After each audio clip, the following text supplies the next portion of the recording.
2024 का चुनाव, जिसमें 15 विपक्षी दल एक होकर चुनाव लड़ेंगे, जिसमें आम आदमी पार्टी हो गया, कांग्रेस हो गया, तृणमूल कांग्रेस हो गया, जेडीयू हो गया और बहुत सारी पार्टियां हैं। इन 15 विपक्षी दलों का मानना है कि हमें बीजेपी को सत्ता से हटाना है। इनका मेन मकसद है कि बीजेपी को सत्ता से हटाना है। अब हम बात करते हैं कि ये विपक्षी दल बीजेपी को सत्ता से क्यों हटाना चाह रहे हैं। बीजेपी ने ऐसा कौन सा काम करा जिससे उन्हें सत्ता के लिए ये लोग हटाना चाहते हैं, जिससे 15 विपक्षी दल एक हो रखे हैं। न तो बीजेपी के राज में कोई घोटाले हुए हैं, न तो चाइना और पाकिस्तान इंडिया को आंख दिखा पा रहा है। हमारे जीडीपी भी लगातार बढ़ती जा रही है। पूरे विश्व में भारत का कर्ज लगातार बढ़ता ही जा रहा है। तो ऐसा कौन सा रीजन है जिसकी वजह से ये 15 विपक्षी दल बीजेपी को सत्ता से हटाना चाहते हैं। बस इन लोगों का मेन मकसद ये है कि देश को लूटना, क्योंकि इन लोगों को न तो खाने के लिए हो रहा है और न देश को लूटने के लिए हो रहा है। ये लोग चाहते हैं कि जनता के पैसों से खूब लूटें और खूब ऐशो आराम करें। लेकिन जब से मोदी जी आए हैं, देश में लगातार तरक्की हो रही है और जो जनता का पैसा है वो सही जगह पे सही तरीके से यूज हो रहा है। इसीलिए विपक्षी दल लगातार परेशान हो रहे हैं। अगर ये विपक्षी दल एक भी होते हैं तो ये मोदी जी का या बीजेपी का बाल विभाजन नहीं कर सकते हैं, क्योंकि मोदी जी ने इतना अच्छा काम करा है जिससे लोग उन्हें पसंद कर रहे हैं। ये 15 विपक्षी दल लगातार मीटिंग पे मीटिंग करे जा रहे हैं, लेकिन अभी तक सहमति नहीं बन पा रही कि इन विपक्षी दलों का लीडर कौन होगा। चलो मान के चलो, अगर ये विपक्षी दल एक हो भी जाते हैं फिर भी इनका नुकसान ही है और बीजेपी को सीधे सीधे बेनिफिट पहुंचने वाला है। चलो अब हम समझते हैं कि कैसे बीजेपी को इनकी वजह से फायदा होगा। अगर ये विपक्षी दल एक हो भी जाते हैं, अगर इनकी सारी सहमति बन भी जाती है, तो ये क्या करेंगे कि सारे अपने अपने क्षेत्र से चुनाव लड़ेंगे। मान के चलो दिल्ली में आम आदमी पार्टी मजबूत स्थिति में होती है, वहां से सिर्फ आम आदमी पार्टी ही लड़ेगी। अगर यूपी में समाजवादी पार्टी मजबूत स्थिति में होती है तो वहां से सिर्फ समाजवादी पार्टी लड़ेगी, लेकिन वहां से कांग्रेस नहीं लड़ेगी। कांग्रेस और दिल्ली से और यूपी से कांग्रेस नहीं लड़ेगी। ऐसे अदर राज्यों में जैसे तृणमूल कांग्रेस पश्चिम बंगाल में है, जेडीयू बिहार में, तो वहां से कांग्रेस बिल्कुल भी नहीं लड़ेगी। लेकिन उन कार्यकर्ताओं का क्या होगा जो काफी टाइम से कांग्रेस के लिए मेहनत कर रहे हैं। कुछ कार्यकर्ता ऐसे हैं जो लगातार 10-20 सालों से यूपी में मेहनत कर रहे हैं कांग्रेस के लिए, लेकिन अगर कांग्रेस वहां से हट जाती है तो इससे क्या होगा कि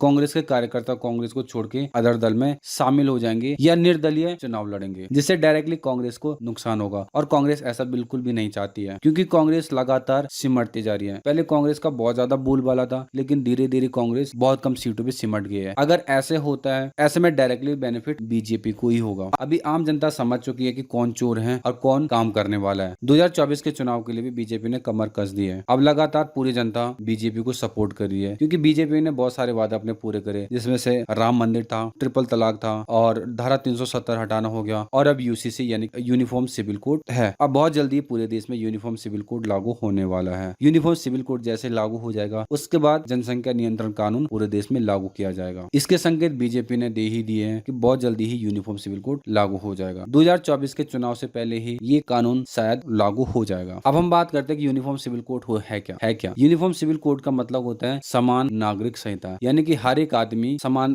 कानून के हिसाब से चलेगा। पहले क्या होता था कि हर धर्म के लोगों को अलग अलग कानून थे, जैसे मुस्लिम धर्म अलग कानून है, जैन धर्म के लिए अलग कानून है और हिंदू धर्म के लिए अलग कानून है। लेकिन यूनिफॉर्म सिविल कोड जैसे लागू हो जाएगा, सब देशवासियों के लिए, पूरे इंडिया में सभी के लिए यूनिफॉर्म सिविल कोड लागू हो जाएगा। और जैसे यूनिफॉर्म सिविल कोड लागू हो जाएगा, उसके बाद जनसंख्या नियंत्रण कानून आएगा। अभी कानून क्या है, जैसे मुस्लिम धर्म के लोगों को 4 शादियां कर सकते हैं, लेकिन ये हिंदू धर्म में नहीं है। उसके बाद मुस्लिम धर्म में तलाक का कोई प्रावधान नहीं है, लेकिन हिंदू धर्म में जैसे तलाक होता है, उसका गुजारा भत्ता उसके पति को पे करना होता है। और ऐसे बहुत सारे कानून हैं जो यूसीसी लागू होने से बिल्कुल खत्म हो जाएंगे। अब पूरे देश में एक कानून लागू हो जाएगा। सो दोस्तों, आपकी क्या राय है, हमें कमेंट करके जरूर बताना। जय हिंद, वंदे मातरम।